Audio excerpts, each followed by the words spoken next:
우리가 대학을 졸업하고 대학 전공을 공부하고 그러면서 자신의 앞으로 어떤 그 커리어를 쌓을까에 대해서 계속 고민하면서 살아왔습니다만 이것에 대해서 그 세상에는 그 덕업일치라는 그 신화가 제공되고 있기도 합니다. 이 덕질이란 게 무엇일까? 덕질은 결국 개성이죠. 자기가 좋아하는 것이에요. 이것을 자기만의 재주라고 역량, 능력이라고도 얘기할 수 있겠는데요. 근데 문제는 자기만의 재능, 개성 이것을 포기하지 않는다는 것이 덕질의 요체라고 저는 생각해요. 심지어 그것에 대해서 사회적인 질타가 있음에도 불구하고 너가 뭐 하는 짓이냐 그따위를 하고 있냐라는 사회적인 그 부정적인 평가가 있음에도 불구하고 자기 것을 계속 가지고 가는 것이 전 덕질이라는 개념의 매우 중요한 요소라고 생각을 합니다. 이게 힘들죠. 덕질하는 사람들은 왕따가 되기 쉬워요. 왜냐하면 특히 청소년기에는 그 집단주의적인 사고가 더 심하고 자기 또래에 대한 그 순응성이 굉장히 중요한 동기가 되는 시절이기도 합니다. 그리고 사실 심층 심리학적인 발달 과정을 살펴보더라도 성인 초반기까지도 자신의 페르소나가 너무 중요한 거예요. 사회적인 자아가 너무 중요해요. 그것을 잘 가꾸고 세상으로부터 좋은 평가를 받아야 된다는 것은 거의 우리의 인생 전반기에 절대적인 명제라고도 얘기할 수 있거든요. 그런데 타인들이 손가락질하는 일을 내 개성이라고 어떻게 자랑스럽게 계속 가져가는 게 쉬운 일일 수가 있겠습니까? 결국 덕업일치라는 것은 운 좋은 어떤 소수나 할 수 있는 것이 아닐까 하는 생각이 들기도 하는 것이에요. 그러면 나의 덕질은 포기해야 되는가?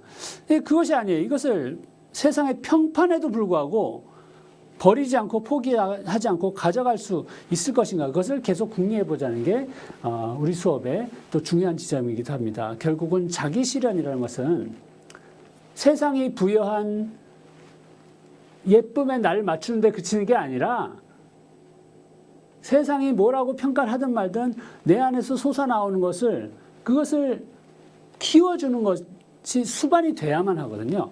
그러니까 밖에서 요구하는 것 그리고 내 안에서 올라오는 것이 맞는 지점을 찾아가는 것을 자기 실현이라고 결론적으로 말씀드릴 수가 있겠어요. 물론 오늘 결론 아니에요. 학기 말까지 계속 발전시켜서 갑니다만 우리는 이런 그 성장 과정을 거치고 그 다음에 결국은 이제 청년기가 돼서 성인 초기에 들어가게 되는데 대학 시절 그리고 대학 졸업한 시절 이 시절은 에릭슨의 관점에서 본다면 그러니까 친밀감 대 고립의 위기에 발달 단계 위기에 직면한 것이에요. 그러니까 우리는 친밀해져야 돼요. 사람들하고 사귈 수 있어야 돼요. 사회 속에서 자기의 위치를 설정할 수 있어야 돼요. 아니면 고립이 되는 것이에요. 고립이 되면 아무것도 할 수가 없어요. 근데 덕질하다가 고립이 될 위험이 있다는 말씀이에요.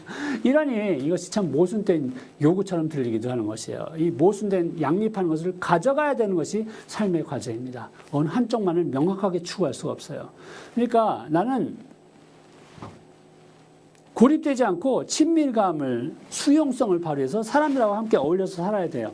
그러면서 동시에 자신만의 덕질, 자신만의 개성을 잃지 않아야 되기도 하는 것입니다. 두 가지를 함께 가져가야 되는 것이 우리한테 요청되는데 그러나 어쨌든 성인 초반에 우리한테 발달 단계에서 요구되는 것은 실존적인 질문을 에릭슨 선생은 내가 사랑할 수 있을까 이렇게 던졌죠.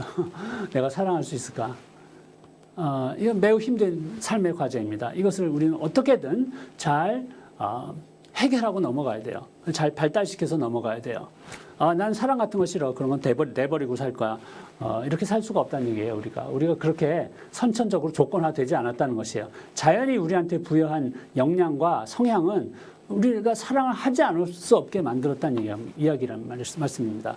사랑 같은 거 없는 냉혈한 같은 사이코패스 있지 않냐는 말씀을 하실 수가 있겠습니다만 누가 사이코패스로 살고 싶겠어요?